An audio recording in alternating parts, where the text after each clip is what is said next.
हुआ जो अब खत्म हो चुका है। लेकिन मतदान के समय एक ऐसा मुद्दा उठा जो अब थमने का नाम नहीं ले रहा है। इस मुद्दे को तो बीजेपी कई दिनों से घेर रही थी, लेकिन आज उस मुद्दे को हवा खुद आरजेडी सुप्रीमो लालू प्रसाद यादव ने दे दी।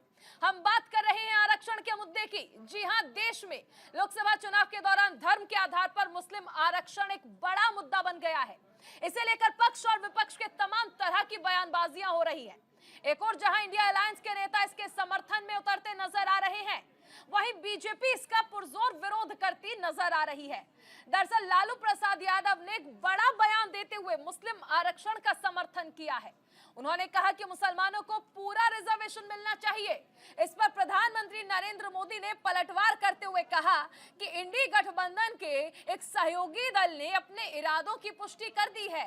ये विपक्षी पार्टियां एससी, एसटी और ओबीसी समुदाय को मिला सारा आरक्षण छीनकर मुसलमानों को पूरा आरक्षण देना चाहते हैं। लेकिन जब मुस्लिम आरक्षण पर लालू प्रसाद यादव ने यू टर्न ले लिया, सुबह कहा कि मुस्लिम आरक्षण मिले और अब कह रहे हैं कि धर्म के नाम पर आरक्षण नहीं मिलना चाहिए।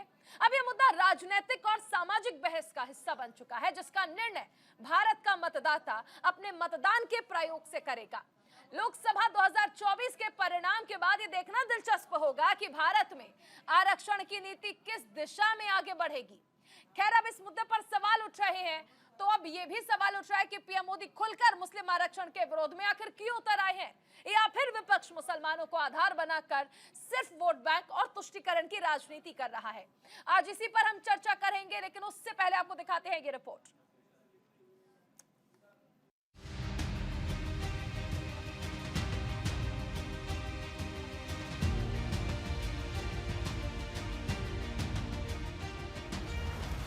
लोकसभा चुनाव 2024 के लिए तीसरे चरण का मतदान आज 6 बजे समाप्त हो गया। इस चुनाव के दौरान देश में मुस्लिम आरक्षण एक बड़ा मुद्दा बनकर उभरा है। इसको लेकर पक्ष और विपक्ष में तमाम तरह की बयानबाजियां हो रही हैं। एक और जहां इंडिया अलायंस के नेता इसके समर्थन में उतरते नजर आ रहे हैं, वहीं एनडीए और बीजेपी का खेमा इसका पुरजोर विरोध करता नजर आ रहा है। बीजेपी लगातार इंडिया अलायंस पर पिछड़ों के आरक्षण को मुस्लिमों में बांटने का आरोप लगा रही है। मुस्लिम आरक्षण का मुद्दा तब ज्यादा भड़का जब विपक्षी गठबंधन के प्रमुख नेता और बिहार के पूर्व सीएम लालू प्रसाद यादव ने मुसलमानों को आरक्षण देने का समर्थन किया।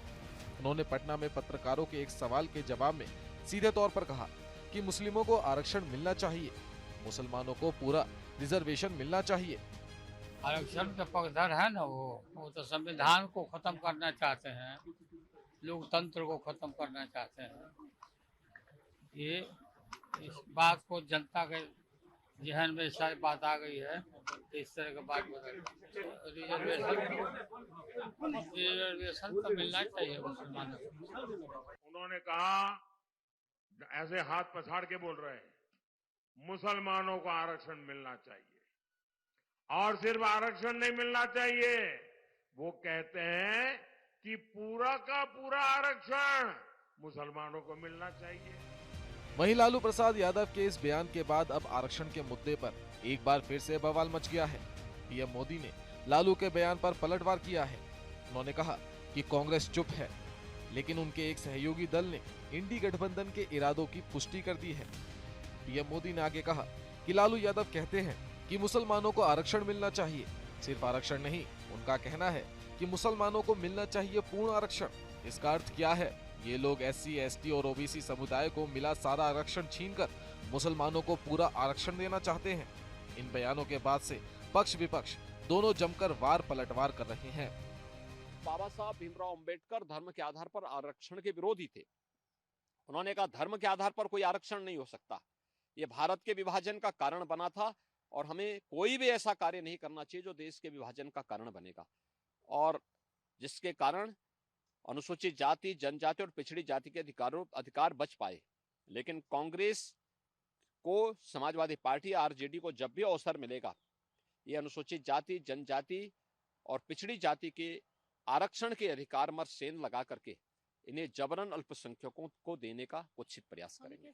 जो पिछड़े, दलित, आदिवासियों को जनरल में सीटें मिल जाती थी, आपने पिछड़े, दलित और आदिवासियों को क्यों बांध दिया उन्होंने अपने आरक्षण में? क्या मूल भावना से खिलवाड़ नहीं हुई? जो आरक्षण की मूल भावना थी उससे खिलवाड़ हुई है। भारतीय जनता पार्टी और भारतीय जनता पार्टी के लोग कभी नहीं चाहते कि पिछड़े, दलित, आदिवासी हक सम्मान पाएं, इसीलिए वो संविधान से छेड़खानी की तैयारी है। आप खुद जानते हैं कि जनरल में लोग पहुंच जाते थे, जनरल में क्यों नहीं अब पहुंच पा रहे पिछड़े और दलित तो आदिवासी? ये किसने पाबंदी लगाई, किसने रोका? बता दें कि कर्नाटक में भी धर्म आधारित आरक्षण पर बीजेपी हमलावर है।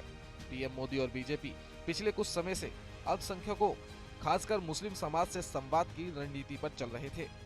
स्नेह यात्रा, न दूरी है न खाई है, मोदी हमारा भाई है जैसे अभियानों के जरिए बीजेपी मुस्लिम वर्ग के बीच अपनी सियासी जमीन तैयार करने की कवायद में थी। चुनाव प्रचार जैसे जैसे परवान चढ़ता गया, बीजेपी और पीएम मोदी ने अपनी रणनीति बदल ली। अब सवाल ये भी उठ रहे हैं कि पीएम मोदी खुलकर मुस्लिम आरक्षण के विरोध में क्यों उतर आए, या फिर विपक्ष मुसलमानों को आधार बनाकर सिर्फ वोट बैंक की राजनीति कर रही है। Bureau report, news India. तो रिपोर्ट आपने देख ली। अब चर्चा की शुरुआत करते हैं। तमाम खास मेहमान हमारे साथ जुड़ चुके हैं। कुंवर अजय सिंह जो कि जेडीयू के प्रवक्ता हैं, हमारे साथ जुड़ गए हैं।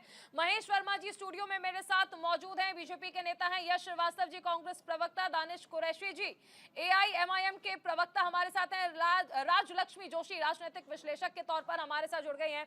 सबसे पहले महेश वर्मा जी, देखिए लालू प्रसाद यादव ने तो यू टर्न ले लिया है अपने बयान पर, लेकिन बीजेपी अभी भी हमलावर है।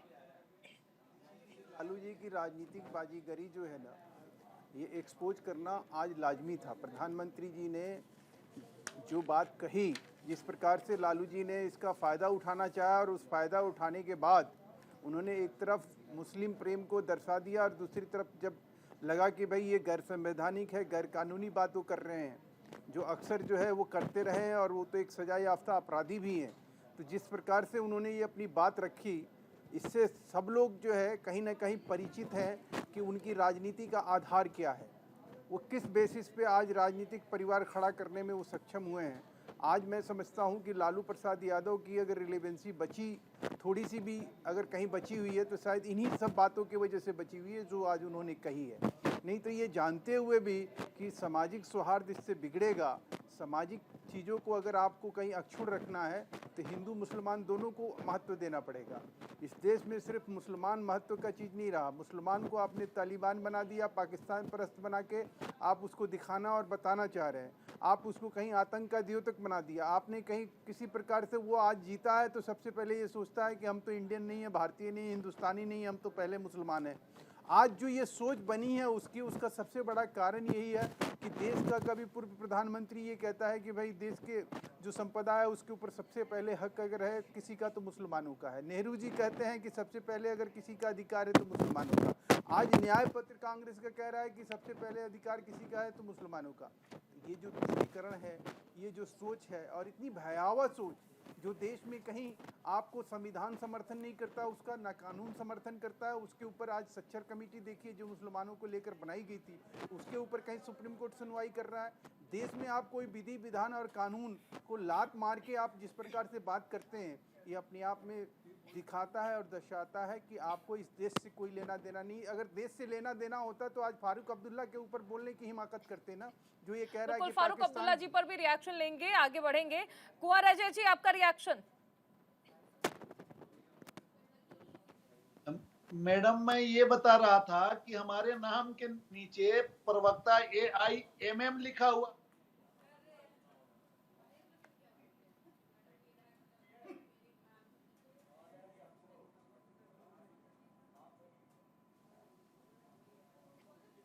चलिए वो देखिए हम ठीक करा रहे हैं। कुंवर अजय जी सवाल आपसे था, आपका रिएक्शन आरक्षण के मुद्दे पर। जी, जहां तक आरक्षण का सवाल है, आरक्षण को जैसे ही मौका मिलेगा, ये परिवारवादी पार्टियां उसमें सेंध लगाने की तैयारी में है। कोई मुस्लिम को आरक्षण देने की बात कर रहा है, अरे किसका आरक्षण छीन करके आप दोगे? ये माननीय लालू जी जो कह रहे हैं कि मुस्लिम को आरक्षण मिलना चाहिए, और आरक्षण ही नहीं संपूर्ण आरक्षण मिलना चाहिए, तो आप किसका आरक्षण छीनना चाहते हो? आप बैकवर्ड का आरक्षण छीनना चाहते हो या किसका आरक्षण छीनना किसका चाहते हो? और आरक्षण आज याद आ रही है। उसी तरीके से कांग्रेस के जो मतलब एक जिनको हमारे पीएम बार बार युवराज कहते हैं, कांग्रेस के युवराज, ये छड़ी घुमाकर बेरोजगारी दूर कर रहे हैं। अरे पर नाना खत्म नहीं कर पाए, दादी नहीं कर पाई और पिताजी नहीं कर पाए, और ये महंगाई बेरोजगारी खत्म कर देंगे छड़ी घुमा करके। वही स्थिति आरक्षण की बात है। बार बार आरक्षण की ये बात, एक नया फार्मूला लाए हुए हैं कांग्रेस के युवराज कि जिसकी जितनी संख्या भारी उसकी उतनी हिस्सेदारी। अरे कहीं से सुन लेते हैं जुमला और उसको उठा करके बोलना शुरू कर देते हैं। अपना दिमाग तो लगता नहीं। क्या 27 करोड़ इनकी अपनी निजी प्रॉपर्टी है, उसमें से बांटेंगे क्या देश की जनता को? नहीं, वो तो पार्टी तय करेगी कि किस हिसाब से करना है। हालांकि पार्टी तो अब यू टर्न ले चुकी है। मैं आप ही के पास आ रही हूँ, अजय श्रीवास्तव, यश श्रीवास्तव जी, आपका रिएक्शन। देखिए, बहुत रोचक बात है कि यहाँ पे बड़ी मतलब पारिवारिक माहौल में लोग मेरे ख्याल से शायद रो भी देंगे अभी भाजपा वाले और उनके सहयोगी। लेकिन आप सब ये शायद भूल रहे हैं कुछ लोग कि आरक्षण जिस संविधान का हिस्सा है, उस संविधान को बदलने की बातें भाजपा के कई लोग कर चुके हैं। और रहा सवाल अपराधियों को संरक्षण देने का, तो हमारे सामने प्रज्वल रेवन्ना भी है। परिवारवाद का सवाल करेंगे तो ब्रजभूषण के बेटे को मिला हुआ टिकट भी है। और बहुत सारे ऐसे मुद्दे हैं जिनको दबा के ये जबरदस्ती की आज हवा भरी जा रही है। और हाँ, ये कौन है एक सज्जन जो जादू की छड़ी हिलाने की बात कर रहे हैं, उनको सबसे पहले वो लाइट जलाने वाला झुंझुना हिलाता हुआ देख लेना चाहिए। कौन एक व्यक्ति है जो घूम रहा है सरकारी गाड़ी में मॉडल कोड ऑफ कंडक्ट की धज्जियां उड़ा के। तो मैं बार बार आप लोगों को यहाँ पे कहना चाहूंगा, मेरे ख्याल से पूरा देश, पूरा संविधान जो जिन मूल्यों पर टिका हुआ है, उन मूल्यों को आप दरकिनार करके आज ऐसे ऐसे लोगों की बातें सुनवा रहे हैं। उत्तर प्रदेश के सीएम बात कर रहे हैं हिंदू मुस्लिम एकता पर, जिन्होंने क्या क्या कहा है मुस्लिमों को, जो चुनाव किन बातों पे लड़ते हैं जाके, जिनके भाषणों में क्या बात होती है। और वो एएनआई का माइक था उनके सामने आपकी रिपोर्ट में, वो एएनआई के रिपोर्टर के लिए उन्होंने क्या कहा था। क्या ये सब बातें आप लोग भूल जाते हैं या भूलने की बहुत अच्छी एक्टिंग करते हैं भाजपा वाले? खैर, भाजपा वालों से तो क्या कहना, लेकिन समाज को ये बात याद होनी चाहिए कि देश के जरूरी मुद्दे ये नहीं है कि मुसलमानों को सारा आरक्षण मिल जाएगा। ऐसा राहुल गांधी ने कहा था खरगोन में। क्या जरूरी मुद्दा, सबसे अहम मुद्दा आरक्षण है, राहुल गांधी ने खरगोन में कहा।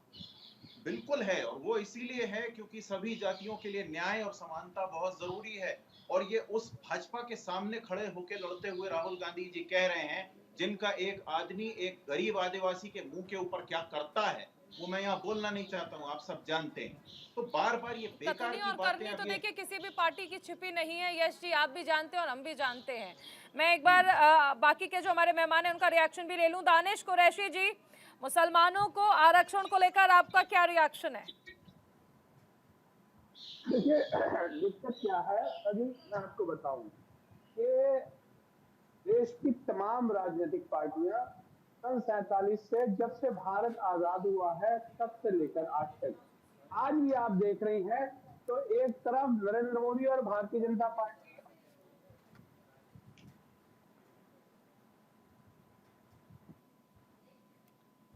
कनेक्शन टूट गया है। राजलक्ष्मी जोशी जी हमारे साथ बनी हुई हैं।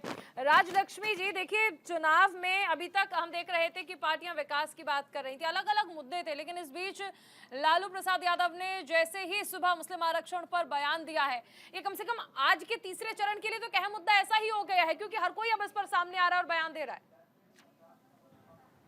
जी नमस्ते। देखिए जी, बहुत ही अभी उनको पता शायद तीसरे चरण में थोड़ा सा भाजपा थोड़ा स्ट्रॉन्ग होल्ड है, लेकिन ये भी बहुत ज्यादा सीट है कि बहुत है मुसलमानों की। तो उन्होंने क्या किया, बहुत चतुराई से उन्होंने एक स्टेटमेंट दे दिया कि मुसलमानों को पूरी आरक्षण मिलनी चाहिए, और फिर बाद में वो पलटवार भी कर गए कि ये कहते हुए कि ये आर्थिक हिसाब से होना चाहिए, न कि धर्म के हिसाब से। मतलब उन्होंने दोनों तरफ से अपनी बात रख दी। देखिए, ये बहुत ही चतुराई से कह गई ये सारी चीज। लेकिन मेन मुद्दा ये है कि ये केवल और केवल आरक्षण की ही बात कर रहे हैं, लेकिन उन्होंने इतने वर्षों में किया क्या? ये केंद्र में भी मंत्री रह चुके हैं और अपने राज्य में भी ये मुख्यमंत्री रह चुके हैं, लेकिन उनके खुद के जो राज्य में या फिर केंद्र में उन्होंने क्या ऐसा दिया योगदान कि जिसके वजह से मुसलमानों का कुछ भी उद्धार हुआ होगा? तो कुछ भी नहीं। तो ये आज केवल ये एक राजनीतिक उनके लिए मुद्दा है, ये जो आरक्षण के विषय में वो बात कर रहे हैं, और उसके विषय में भी कोई क्लैरिटी नहीं है। ये उनको ये केवल जैसे उन्होंने वो जब रेलवे मंत्री थे तो उन्होंने कुछ जैसे हर बार कुछ ना कुछ ट्रेन वो अनाउंस कर देते थे, लेकिन उसमें कोई भी सुविधा वगैरह नहीं होती थी। तो फिर जैसे हिंदी में हम लोग जब सफर करते थे तो इंग्लिश वाला सफर हो जाता था। तो ये ऐसे ही है कि ये आरक्षण है, ये केवल एक उन्होंने मतलब एक संख्या वो आरक्षण का दे देंगे, लेकिन उसके बाद वो करेंगे क्या, उसका कुछ भी कोई क्लैरिटी नहीं है। ब्रेक के बाद स्वागत है आपका। आप देख रहे हैं इंडिया का सवाल, और एक सबसे पहले बड़ी खबर का रुख करते हैं हरियाणा से। एक बड़ी खबर, 3 निर्दलीय विधायकों ने सरकार से समर्थन वापस ले लिया है। 3 निर्दलीय विधायकों ने कांग्रेस को समर्थन देने का ऐलान कर दिया है। हरियाणा से एक बड़ी खबर आ रही है। यहां पर सियासी सुगबुगाहट कुछ और ही इशारा करती नजर आ रही है। बीजेपी सरकार को समर्थन दे रहे 3 निर्दलीय विधायकों ने समर्थन वापस ले लिया है और यह समर्थन कांग्रेस को देने का ऐलान कर दिया है।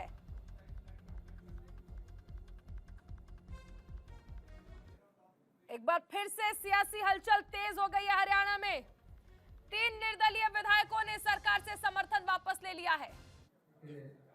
नेतागण, कार्यकर्ता, तमाम छायाकार बंधु बहन और भाई, आज सबसे पहले तो हम तीनों निर्दलीय विधायक भारतीय जनता पार्टी को, जो हमने माननीय मनोहर लाल जी की सरकार को, अब नायब सैनी जो मुख्यमंत्री हैं, इनको हमने अपना समर्थन दे रखा है।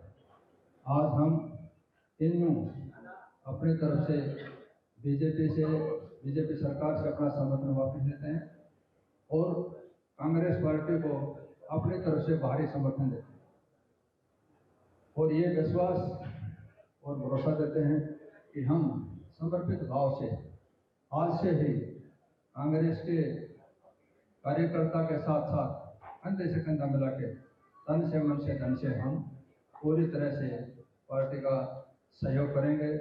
लोकसभा चुनाव हो या आने वाला विधानसभा चुनाव हो, हम शुद्ध अंतःकरण से पार्टी का पूरा सहयोग करेंगे। धन्यवाद।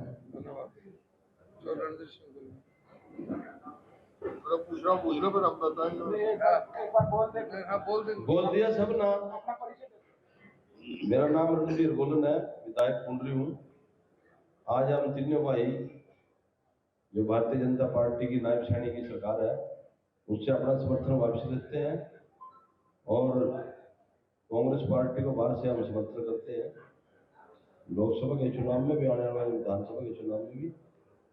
और ये उम्मीद करते हैं कि आने वाले समय में फिर एक बार उद्धव का राज हो, ऐसी उम्मीद करते हैं। सभी को नमस्कार। मैं धर्मपाल मुंदर, विधायक नीलोखेड़ी।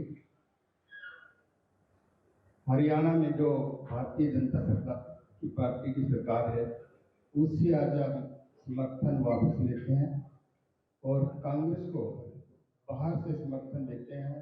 हम अपने तन मन से पूरे प्रयास से पार्टी में समर्पित हैं और ज़्यादा से ज़्यादा हम काम करेंगे। धन्यवाद। कोई क्वेश्चन पूछना पूछो भाई।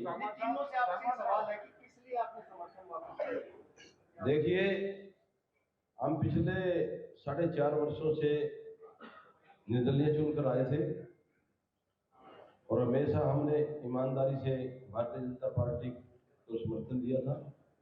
लेकिन आज महंगाई चरम सीमा पर है, आज बेरोजगारी चरम सीमा पर है, आज किसान, व्यापारी, कर्मचारी, मजदूर हर वर्ग दुखी है। आज कहीं फैमिली आईडी और कहीं प्रॉपर्टी आईडी, उससे हर गांववासी, शहरवासी दुखी है। इन्हीं चीजों को देखते हुए हमने अपना समर्थन वापस लिया है। नेता प्रतिपक्ष शुरू से ये बात कहते आ रहे हैं, जो आपने बात की कि भारतीय जनता पार्टी की सरकार में ये चीजें हो रही है। कहीं न कहीं आपकी अपॉर्चुनिटी दिखती है कि आप चुनाव के वक्त आप समर्थन दे रहे हैं। अगर ऐसी बात होती तो क्या आप पहले भी नेता प्रतिपक्ष का समर्थन करते? देखिए, नेता प्रतिपक्ष भी हमारे साथ बैठे हैं। जब किसान आंदोलन हुआ उस टाइम भाई साहब ने समर्थन वापस ले दिया था। हमने भी विधानसभा के अंदर सरकार का विरोध किया था, नेता प्रतिपक्ष बैठे हैं। हम ऐसे अच्छाई कराई और जो कराई थी और उसके अंदर गया, हमने किसी का डर थोड़ी था। हम तो आजाद है, इंडिपेंडेंट है। छत्तीस बरादरी ने बढ़ा रखे थे, उनके सहारे पे हमारे पे कोई किसी पार्टी का बोझ था ना आज है। हम तो वीना अरोड़ा जुड़ गई हैं। वीना, देखिए ये एक बड़ी खबर है, 3 निर्दलीय विधायकों ने समर्थन वापस ले लिया है और समर्थन अब कांग्रेस को दिया जाएगा। जी बिल्कुल चारों, मैं बताना चाहूंगी कहीं अगर मैं बताना चाहूंगी कि 25 तारीख को चुनाव है और उससे पहले ही भाजपा को एक बहुत बड़ा झटका लगा है। पहले सरकार के पास जो निर्दलीय 10 विधायकों को लेकर जजपा के इन्होंने अपनी सरकार बनाई थी, लेकिन इससे जो जजपा के जो विधायक थे उनको ये था कि उनको कहीं ना कहीं भाजपा सरकार में जगह मिलेगी, लेकिन जब इनका मंत्रिमंडल का विस्तार हुआ तो यहाँ पर रंजीत चौटाला के अलावा किसी भी मंत्री को जगह, किसी भी विधायक को जगह नहीं मिली थी, जिसमें से 6 विधायक जो थे वो नाराज चल रहे थे कहीं ना कहीं, जिनमें से रंजीत चौटाला ने पहले इस्तीफा दे दिया था और बाकी के जो 3 निर्दलीय विधायक थे उन्होंने भी आज भाजपा से इस्तीफा देकर कांग्रेस को ज्वाइन किया है। जब कांग्रेस को ज्वाइन किया तो उनके साथ कांग्रेस के प्रदेश अध्यक्ष उदय भान वहां पर मौजूद थे और भूपेंद्र सिंह हुड्डा वहां पर मौजूद थे। इस बात की जानकारी भूपेंद्र सिंह हुड्डा ने प्रेस कॉन्फ्रेंस करके बताई कि ये जो भाजपा के निर्दलीय विधायक थे ये भाजपा को बाहर से समर्थन दे रहे थे। कहीं ना कहीं इन्होंने दोबारा से कांग्रेस को ज्वाइन किया है, क्योंकि इनका ये कहना है कि भाजपा की जो नीतियां हैं उनसे लोग कई तरह तंग आ चुके हैं, जिसकी वजह से उन्होंने अपना जो समर्थन है वो कांग्रेस को दिया है। जी चारुल, शुक्रिया वीना इस तमाम जानकारी के लिए। तो फिलहाल देखिए सियासी हलचल जो है वो बढ़ चुकी है और इसके बाद संख्या बल के आधार पर अल्पमत में फिलहाल हरियाणा में बीजेपी की सरकार है। अब देखना होगा कि आगे क्या रुख रहता है। चलिए एक बार फिर से चर्चा की शुरुआत करते हैं। हमारे साथ तमाम खास मेहमान बने हुए हैं। यश जी हमारे साथ हैं, दानिश कुरैशी जी हमारे साथ हैं, राजलक्ष्मी हमारे साथ हैं, महेश वर्मा जी और कुंवर अजय जी हमारे साथ बने हुए हैं। मैं राजलक्ष्मी जी आपके पास आना चाहूंगी। देखिए जब बात मुस्लिम आरक्षण की होती है तो हम ये कई बार देखते हैं कि अलग अलग पार्टियां अपने हिसाब से बयान दे देती हैं, लेकिन मंडल आयोग की जो सिफारिशें थी उस हिसाब से देखा जाए तो क्या ये प्रैक्टिकली पॉसिबल है कि धर्म के आधार पर किसी को आरक्षण दे दिया जाए, क्योंकि कानून तो इसकी इजाजत नहीं देता है। जी बिल्कुल। और देखिए सबसे पहली बात ये है कि जब मंडल कमीशन का जो रिपोर्ट आया था तब उस वक्त कांग्रेस ने इसका विरोध किया था और उस वक्त ये भी हुआ था कि भाजपा के सपोर्ट के साथ में ये मंडल कमीशन का जो रिपोर्ट है इसको लागू किया गया था वीपी सिंह जी के द्वारा। और ये भी है कि उसमें देखिए अभी कुछ वर्ग, कुछ जाति ऐसे हैं कि मुसलमानों में जिनको जो पिछड़े हैं तो उनको ओबीसी के साथ में उनको जोड़ दिया गया है। लेकिन ये जो ब्लैंकेट रिजर्वेशन की बात हो रही है, जो मतलब सभी पूरे मुस्लिम वर्ग को जो उन्होंने कहा कि हम उनको सबको पूरा जो रिजर्वेशन देंगे, ये बात जो है तो वो खटक रही है लोगों को कि ये जो है ये धर्म के हिसाब से हो गया, न कि आर्थिक हिसाब से। तो ये संविधान के खिलाफ है, तो ये इसका विरोध कर रहे हैं सब। तो ये जो मुझे ऐसा लग रहा है कि जब हमारे दो जब देश बने थे भारत और पाकिस्तान, यही विषय के आधार पर कि मुसलमानों को जो उनका अधिकार चाहिए था तो उनको वो कह रहे थे कि हमको थोड़ा ज्यादा अधिकार चाहिए, तो उस हिसाब से उन्होंने अपना अलग देश बना लिया। तो उसके बाद स्वतंत्रता के बाद हमको ये हमारे सभी नेताओं का ये पूरा एक ये था कि हम इसके बाद हम किसी को भी धर्म के हिसाब से आरक्षण नहीं देंगे। तो उस पर कायम रहना चाहिए सभी पॉलिटिकल पार्टीज ने, तो वरना फिर हर कोई आ जाएगा कि ये कहते हो कि हमारा भी धर्म ऐसे तो बहुत सारे माइनॉरिटीज हैं, आप उनको क्यों छोड़ रहे हैं? ऐसे देखा जाए तो मुसलमानों की बिल्कुल, संख्या देखिए तो कहीं ना बहुत कहीं, और ज्यादा इसी है। के बाद मुझे याद है कि अगर महाराष्ट्र की बात कर लें तो मराठा भी आरक्षण की मांग करने लगे थे, और ऐसे ही एक वर्ग की बात कर लें, या फिर आने वाले वक्त में फिर हर कोई आरक्षण की मांग करने लगेगा, जो कि प्रैक्टिकल तौर पर पॉसिबल नहीं हो पाएगा। यश जी हमारे साथ एक बार फिर से बने हुए हैं। यश जी, आपसे सवाल करूं उससे पहले आपसे एक रिक्वेस्ट जरूर करूंगी, और महेश जी से भी मैं रिक्वेस्ट करूंगी कि आप लोग जो भी जवाब रखें प्लीज मर्यादित भाषा में रखें, क्योंकि हमारे जो दर्शक आपको देखते हैं उन पर ये अच्छा एक इंप्रेशन जो है वो नहीं जा पाता है। मैं सवाल की ओर बढ़ती हूँ। यश जी, सवाल ये है कि देखिए आपको याद होगा 1980 में जो रिपोर्ट पेश की गई थी मंडल आयोग की ओर से, जो सिफारिश की गई थी 27% आरक्षण की ओबीसी की, उसे इंदिरा गांधी हो या फिर राजीव गांधी हो, उन सिफारिशों को नहीं माना गया था। लेकिन आज राहुल गांधी कहते हैं कि आरक्षण सबसे बड़ा मुद्दा है और इस पर काम करने की जरूरत भी है। वो इकोनॉमिकल वीकर सेक्शन को भी मजबूत करने की बात करते हैं। देखिए, समय के साथ जो बदलाव आते हैं, उस समय जो आबादी थी उससे ज्यादा आबादी आज है। आज पूरी डेमोग्राफी बदल चुकी है, बहुत सारी जरूरतें समय के साथ बदली हैं, कई कानून भी बदल गए हैं, पूरा भूगोल हमारा जो औद्योगिक भूगोल है, तकनीकी भूगोल है, बहुत तरह से बदलाव आए हैं। तो आज जो आरक्षण की बात हो रही है वो राहुल गांधी जी कहीं भी ये नहीं कह रहे हैं कि किसी भी एक जाति, वर्ग, धर्म, संप्रदाय या समुदाय को ज्यादा दिया जाए। यही संविधान के मौलिक उद्देश्य भी है और यही शुरू से हमारा पूरा विचारधारा रही है। अब मैं आपको न्याय पत्र के बारे में बता देता हूं, जिससे ये पुख्ता हो जाएगा कि हमारी विचारधारा आरक्षण के बारे में क्या है। तो पृष्ठ 7 और 8 पर अल्पसंख्यकों के बारे में लिखा है। हमने कहीं भी नहीं लिखा है कि हम किसी भी एक धर्म को धर्म या किसी ऐसे आधार पर आरक्षण देंगे। हम उनके मौलिक अधिकारों की बात कर रहे हैं, हम उनके कानूनी अधिकारों की बात कर रहे हैं, हम उनके लिए समाज में किसी भी तरीके से भेदभाव के खिलाफ बराबरी की बात कर रहे हैं। आरक्षण हम किसी एक को देके किसी का छीन लेंगे, ऐसा बिल्कुल नहीं लिखा है, क्योंकि कांग्रेस पार्टी बनी ही भारत के सारे लोगों से मिलकर है। हमने इस देश को आजादी के पहले से देखा है, हमारे पूर्वजों ने खून बहाया है अपना, तो हम जानते हैं देश क्या है। और अच्छा हुआ राजलक्ष्मी जी ने पाकिस्तान की बात की कि अलग देश बन गया और जो कुछ भी हुआ, तो मैं उसमें बस इतना जोड़ूंगा कि उस अलग देश को बनने की जो नींव थी वो इस बात से रखी गई थी कि एक आदमी ने धर्म के आधार पर वोट मांगे थे। आज इस देश में भले ही वो कोई भी धर्म हो, लेकिन आज मंदिर के नाम पर वोट मांगे जा रहे हैं। आज लोगों को डराया जा रहा है कि भाई कांग्रेस आ गई तो राम मंदिर का निर्णय बदल देगी। जो मंदिर जमीन पर बन चुका है उसका निर्णय कौन बदल सकता है? नहीं, आप ही के इस तरह के सहयोगी है ना समाजवादी पार्टी। आज राम गोपाल यादव कह भी तो रहे थे कि कौन सा मंदिर तो बेकार है, मंदिर तो नहीं। आप ही के सहयोगी, ये तो एक बड़ा स्टेटमेंट आप दे जाएंगे यश जी कि अगर आपके सहयोगी नहीं है तो।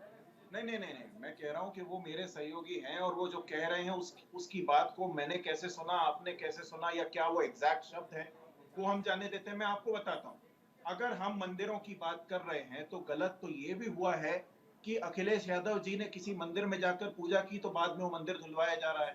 महाराणा प्रताप की मूर्ति का माल्यार्पण किया तो वहां गालियां बकी जा रही हैं। वो वीडियो हम सबने देखा है, आपने भी देखा होगा। प्रेशर से धुलवा रहे हैं मूर्ति को और नारे लगा रहे हैं। जो नारा लगा रहे हैं वो मैं यहाँ दोहरा नहीं सकता, आप भी नारों में प्रधानमंत्री को गाली भी दी जा रही है, ये भी गलत है ना? प्रधानमंत्री को कौन क्या कह रहा है वो मैं अभी, आपका विषय वो नहीं है इस समय। आपने इस समय यादव समाज की और सपा की बात उठाई, मैंने आपको बता दिया। प्रधानमंत्री का ऐसा है कि प्रधानमंत्री एक दिन कहते हैं भाई मोहम्मद शमी, अगले दिन कहते हैं कि ये घुसपैठिए हैं, ज्यादा बच्चे पैदा करते हैं, अगले दिन कहते हैं हज।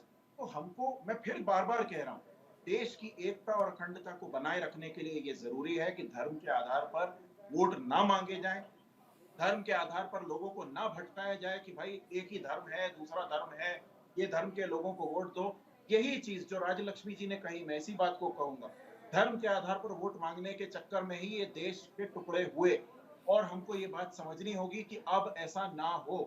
मैंने आपको न्याय पत्र के बारे में भी बता दिया, तो सच क्या है और बड़े मुद्दे क्या हैं उन पर ध्यान देना बहुत जरूरी है। दानिश कुरैशी जी, मुस्लिम आरक्षण को आप कितना बड़ा मुद्दा मानते हैं चुनाव में, जिस तरह से इस मुद्दे को, और खासकर आज जिस तरह से इस मुद्दे को उठाया जा रहा है? चारुल जी, यहाँ दानिश कुरैशी नहीं है, मैं कुंवर अजय सिंह हूँ। गलत नाम आप लोगों द्वारा लिखा गया है। अजय जी माफी चाहेंगे, आपका रिएक्शन इस पर?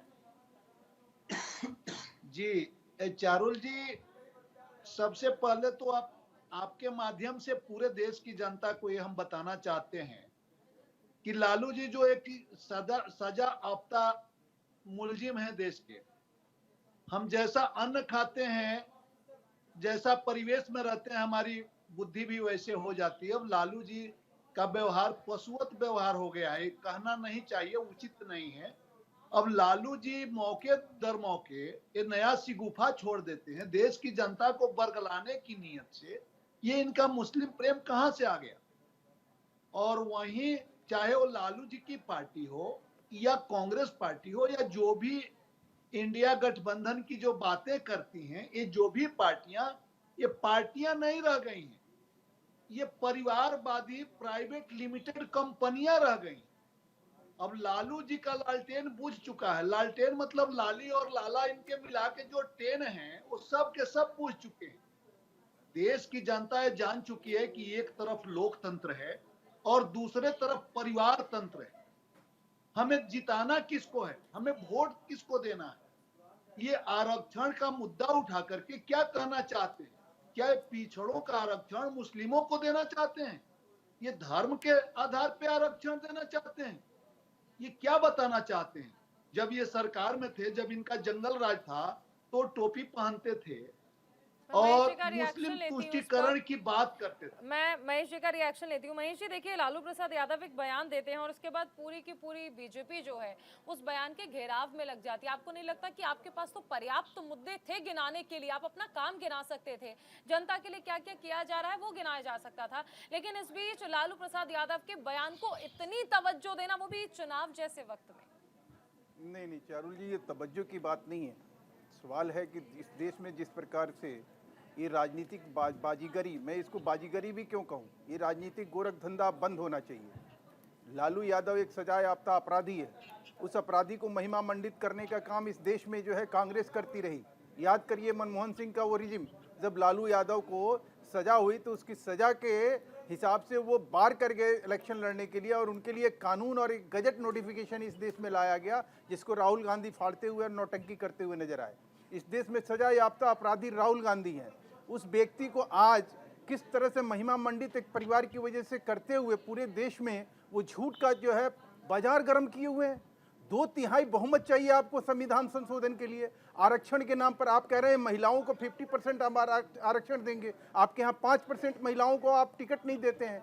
शर्म तो इस बात पे आनी चाहिए। और देश के सामने अगर ये चीज़ हम रखेंगे नहीं तो देश को समझ कैसे आएगा, मतदाताओं को समझ कैसे आएगा कि ये वो पार्टी है जो राजनीति के नाम पर गोरख धंधा चलाती है, जो देशद्रोही की तरह बात करते हो। ऐसे लोगों के साथ आप सांठगांठ करते हो। आज केजरीवाल की स्थिति देखिए, पन्नू कह रहा है कि मेरे से 50 करोड़ रुपया जो है भिंडरवाला, जो कि बेअंत सिंह जो कांग्रेसी मुख्यमंत्री थे, उनकी हत्या के आरोप में उसको छोड़ने की बात हो रही है। आप दूसरी तरफ देखिए कि फारूक अब्दुल्ला क्या कह रहे हैं। तीसरी तरफ देखिए कि आज जो जिस तरह का चुनाव प्रचार अभियान है उसमें जिस प्रकार से चुनाव आयोग और हमारे संवैधानिक संस्थाओं को कमजोर करने की बात करते हैं राहुल गांधी। लेकिन सेना के शौर्य पर सवाल उठाना, चाहे कोई भी पार्टी हो, इसकी इजाजत नहीं दी जा सकती। यश जी कुछ कहना चाहते हैं? यश जी देखिए, बहुत अजीब सी बात है कि अभी मैंने कहीं से एक आवाज सुनी कि 2/3 आरक्षण की बात, 2/3 सीट की बात हो रही है क्योंकि संविधान को बदलना चाहते हैं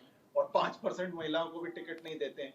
ये भाजपा के बारे में भाजपा वाले ही बोल रहे हैं। बड़ी अजीब सी बात है। बहुत ठीक है, अच्छी बात है, शायद सच बोलने लगे। लेकिन जो जरूरी है, मैं फिर आपको बता रहा हूँ, यदि आप सेना की बात करेंगे तो इस देश के इतिहास में केवल एक प्रधानमंत्री हुआ है जिसने पुलवामा हमले के शहीदों के नाम पर वोट मांगे, जबकि पुलवामा कायदे से मौजूदा सरकार का इंटेलिजेंस फेलियर है। ये दुनिया साबित कर चुकी है, और दुनिया से मेरा मतलब भारत की सारी इंटेलिजेंस एजेंसियों से भी है। तो हम सैनिकों के बारे में जब भी बात करते हैं, पूंछ और राजौरी में पिछले 1 साल में कई वारदातें हुई है। 2019 के बाद जम्मू कश्मीर में 3,950 लोग मारे जा चुके हैं। जब भी कोई मुद्दा होता है, जवाब मांगना होता है, आप लोग सेना को बीच में क्यों ले आते हैं? सेना फ्री हैंड है, सेना फ्री हैंड है और सेना काम कर भी रही है।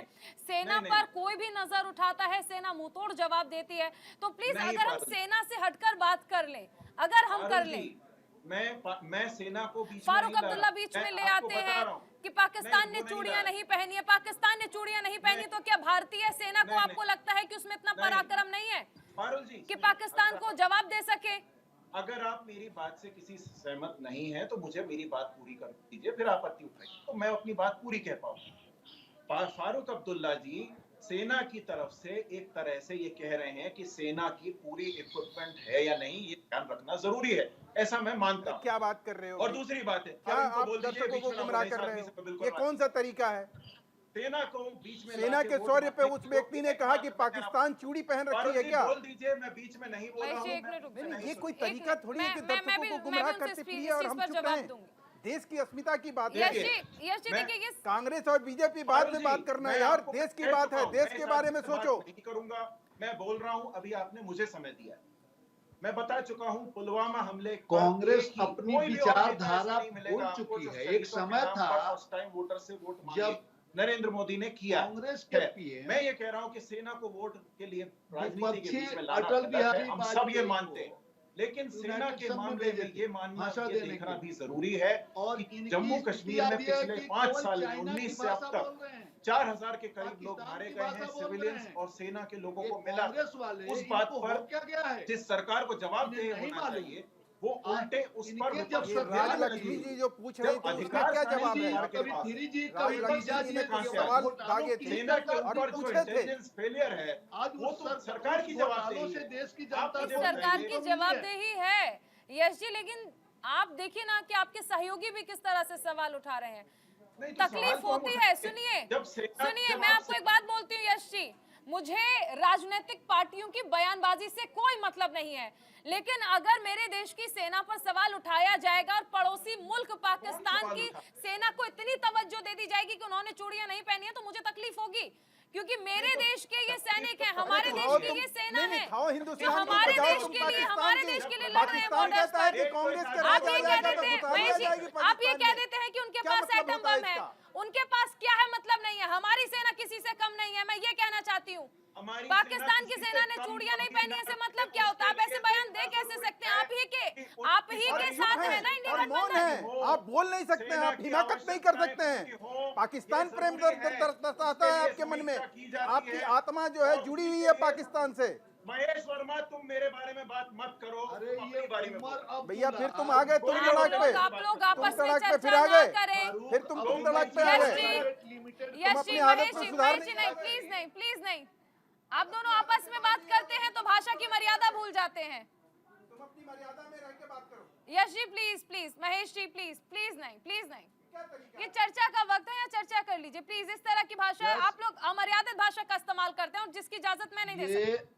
कांग्रेस के प्रवक्ता को पहले अपनी भाषा शैली पे ध्यान देना होगा कि आप एक नेशनल चैनल पे बैठे हुए हैं, आगे रहे उसके लिए आप जरूरी एक है नेशनल चैनल पे बैठे हुए अपने भाषा को मर्यादित करिए और हर वक्त सेना की जो जरूरतें हैं लड़ना उचित नहीं है, अपनी बात को रखिए। कोई बात उठाता है, अरे फारूक अब्दुल्ला जो बार बार कहता है कि पाकिस्तान ने चूड़ियां नहीं पहन रखी है, तो हम लोगों ने क्या कंगन बांध रखा है? कई बार धूल चटाई है भारतीय सेना और हमेशा चटाती रहेगी। जांच होनी चाहिए और सेना को पूरा इक्विपमेंट और सुविधाएं मिलनी चाहिए। यदि मिल सेना रही के है जवान यश ये जी, बता रहे हैं सुविधाएं मिल रही हैं। 26 पेट्रोलिंग पॉइंट आपसे छीन लिए गए हैं, क्या कहना है उस बारे में सरकार? यश को नहीं मालूम कि एक समय था जब नेहरू जी का कपड़ा बोलने की हवाई जहाज से जाने जाता था बोलने की ये और चंद्रयान बैलगाड़ी से जाता था। 26 पर एक का नाम बता दो, 26 पेट्रोलिंग पॉइंट, एक का नाम बता दो। चलो चुनौती देता हूँ, नहीं तो माफी मांगो न्यूज इंडिया के दर्शकों से। 26 पेट्रोलिंग पॉइंट में एक पेट्रोलिंग पॉइंटिंग का नाम बता दो कि हाँ ये छीन लिया गया है। नहीं, तुम जबरदस्ती ध्यान मत खींचो, तुम्हारी जिंदगी की खींच अपने पास रखो, मेरे बीच में मत बोलो, मैं तुमसे बात नहीं कर रहा। बदतमीजी 26 पेट्रोलिंग पॉइंट की आप बात कर रहे हैं, दे दीजिए, चलिए मैं पूछ रही हूँ, तुम्हारा कोई कद काठी नहीं बढ़ेगा, तुम्हारी औकात उतनी ही रहेगी जितने में तुम्हारी औकात उससे भी कम है, तुम्हारी औकात मच्छर बराबर नहीं है। बोलो आप लोग कैसे बातें करते हैं? राजनीतिक पार्टियों से आप आते हैं, नेशनल पार्टी से आप लोग आते हैं, भाषा की मर्यादा भूल जाते हैं, इतनी सी बातों पर आप लोग इस तरह एग्रेसिव होकर बयान देने लगते हैं। मैं राजलक्ष्मी जी आपके पास आना चाहूंगी। देखिए महेश जी प्लीज इसे पर्सनल मत बनाइए, प्लीज मत बनाइए पर्सनल इसे। राजलक्ष्मी जी क्या कहेंगे इस वक्त? देखिए जो स्थिति बन रही है, राजनीति अपनी जगह है, आप आरक्षण पर बयान दे लीजिए, मंदिर पर बयान दे लीजिए, हर चीज पर बयान दे लीजिए, लेकिन सेना पर बयान देना तो गलत है। जी बिल्कुल। और देखिए ये जो बयानबाजी हो रही है इसमें कोई तो मर्यादा होनी चाहिए। जैसे ये जो कांग्रेस के वरिष्ठ नेता आकर कह देते हैं कि बालाकोट में कितने पेड़ गिर गए, कितने पंछियों को मार डाला, मतलब वो तो उसका प्रमाण मांगते हैं कि ये ऐसा कुछ हुआ ही नहीं है।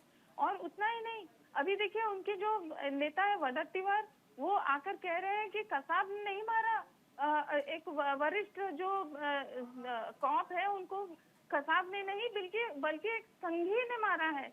ऐसे कैसे कह सकते हैं वो? मतलब ये पूरी की पूरी जो पाकिस्तान की जो भाषा है उसी को ये दोहरा रहे हैं। और उसकी वजह से होता ऐसा है कि इंटरनेशनल फोरम्स में, इंटरनेशनल कोर्ट ऑफ जस्टिस में वो लोग हमारी ये इन्हीं नेताओं की बात को दोहराते हैं और कहते हैं कि इनके खुद के नेता ऐसा कह रहे हैं, तो आप बोलिए कि हमारी बात सच है कि नहीं।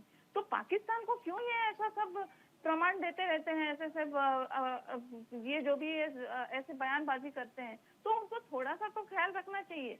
और जब यश जी कह रहे थे कि धर्म के नाम पर वोट नहीं मांगना चाहिए, तो धर्म के नाम पर ये भी नहीं होना चाहिए कि किसी एक धर्म के खिलाफ आप बार बार वार करते रहो। आप बार बार ये कहते रहो कि सनातन धर्म ये एक बड़ा भयानक रोग के जैसा है। आप बार बार ये कहते रहो कि ये जो साष्टांग प्रणाम किए जाते हैं उसका खिल्ली उड़ाओ, आप उसका मजाक उड़ाओ। आप ये कहें कि द्वारका का जो द्वारका जी के जो दर्शन के लिए आप प्रधानमंत्री जाते हैं उसका आप मजाक उड़ाएं, तो ये मंदिर, राम मंदिर के ऊपर सवाल कर दिया कि बेकार जगह है। मत करिए। आप अगर ऐसा वार करेंगे तो आपके ऊपर आपका जवाब तो देंगे ही देंगे। पूरी जो सनातन धर्म के जो मानने वाले हैं, जो हिंदू हैं, वो आपको जवाब देंगे ही देंगे। और वही वजह है कि आप 400 से 40 पर आ गए हैं आज। तो आप कभी तो सीख जाइए कि ये धर्म के आधार पर, जाति के आधार पर ये जो आप बांटने की कोशिश करते हैं उससे आपको मत नहीं मिलने वाला है। आपकी मत ही मारी गई है जो आप ऐसा सोच रहे हैं। तो ये जो आपका स्ट्रैटेजी है ना, ये बड़ी ही पुअर स्ट्रैटेजी है। ये पूरे आपने जो भारत जोड़ो न्याय यात्रा किया, उसके बाद आप न्याय का आपको ये एकमात्र एक सलूशन निकला कि आप जाति जनगणना करेंगे और कुछ भी आपके पास कोई विजन नहीं है। अच्छा, जाति जनगणना पे सुन लीजिए, पूर्व प्रधानमंत्री ने 5,000 करोड़ रुपया लगा के मनमोहन सिंह के टाइम में जाति जनगणना हुई। कितना बड़ा फ्रेब और फ्रॉड हुआ इस देश के साथ, और उसके ऊपर आप एक इंच भी कुछ देखिए नहीं कर वक्त बहुत सके। कम है, एक छोटा सा रिएक्शन यश जी आपका, फिर महेश जी आपका, और फिर डिबेट भी क्लोज करनी है। यश जी। जी देखिए, बार बार यहाँ बात हो रही है सनातन धर्म की, तो भगवान कृष्ण की अगर बात उठती है तो याद दिला देता हूँ, भगवान कृष्ण भी यदुवंशी थे, ग्वाले थे, बचपन में गाय चराते हुए हम उनकी तस्वीर की पूजा करते हैं। उस समाज के लोगों को जब गालियां बकी जाती हैं महाराणा प्रताप की मूर्ति को धोते हुए, तो हमें सनातन मत सिखाइए। रहा सवाल एक बार फिर देश के संविधान, आरक्षण, न्याय और समानता का, तो न्याय पत्र पढ़िए। हमने कहीं भी किसी एक धर्म का ना तो फेवर किया है, ना किसी एक धर्म का विरोध किया। हम सारे धर्मों को बराबर मानते हैं और इन बातों का सच देश के सामने आना जरूरी है कि असली मुद्दे बेरोजगारी, महंगाई, महिलाओं का सम्मान, प्रज्वल रेवन्ना जैसे अपराधी और देश के लालू यादव ने आज गलत बोला, आज बोलो ना कि लालू यादव ने गलत बोला, रामगोपाल यादव ने गलत बोला, बोलो, आज खंडन करो, आलोचना करो, कौन मना कर रहा है? भाजपा वाले चैलेंज बना के खड़े हुए हैं कि वो संविधान बदलेंगे और अपने हिसाब से कानून बनाएंगे। लेकिन कहा देश के सामने सबसे बड़ा सवाल है। ऑफिशियल स्टेटमेंट किसका आप कोट करना चाहेंगे जिसने ये कहा कि हम संविधान ही बदल देंगे? आज ही दिया कुमारी ने दिया है, जो राजस्थान की उप मुख्यमंत्री, उन्होंने स्टेटमेंट दिया है। तेलंगाना के धर्मापुरी हैं सांसद, वो कह रहे हैं कि हम धर्मनिरपेक्ष शब्द हटा देंगे संविधान से। आपको और बताइए, और ज्योति मिर्धा है, अरुण गोविल है, सब कह रहे हैं। अरुण गोविल क्या बोल रहे हैं? नहीं है कि अरुण कौन गोविल आदमी भी क्या कह बोला चुके। है। देखिए, मैं एक एक का कोट आपको दूंगा तो फिर नहीं, आपको कोट तो करना पड़ेगा ना अगर आप बोल रहे हैं तो। अगर जिम्मेवारी, अब एक चैनल आपसे पूछा गया था कि 26 पेट्रोलिंग पॉइंट कौन से हैं, तो आपने जवाब नहीं दिया। आपने कहा मैं महेश जी को जवाब नहीं दूंगा। लेकिन जब आप डिबेट में आते हैं तो आप जनप्रतिनिधि के तौर पर यहाँ पर आते हैं, आपको अपनी पार्टी का पक्ष रखना होता है। हाँ, मुझे मालूम है, तो मैं पूछ रहा हूँ कि प्रज्वल रेवन्ना कैसे भागा, इस पर पक्ष रखे भाजपा वाले। नहीं तो फिर आपको कांग्रेस के वो पार्षद भी याद होंगे कर्नाटक में। जिनकी बेटी की सरेआम हत्या कर दी जाती है कॉलेज में और उन्हें अपनी ही राज्य सरकार की पुलिस पर भरोसा नहीं होता है, तो वो कहते हैं कि हम सीबीआई जांच की मांग करते हैं। दूसरों पर लांछन लगाने से पहले अपने गिरेबान में झांकना जरूरी होता है। यश जी, सरकार जो है देखिए फिलहाल देखिए, बहुत शुक्रिया आप सभी का हमारे साथ चर्चा में जुड़ने के लिए। वक्त इजाजत नहीं दे रहा आगे बढ़ने के लिए। तो न्यूज इंडिया पर खबरों का सिलसिला लगातार जारी रहेगा। बने रहिए न्यूज इंडिया के साथ। नमस्कार।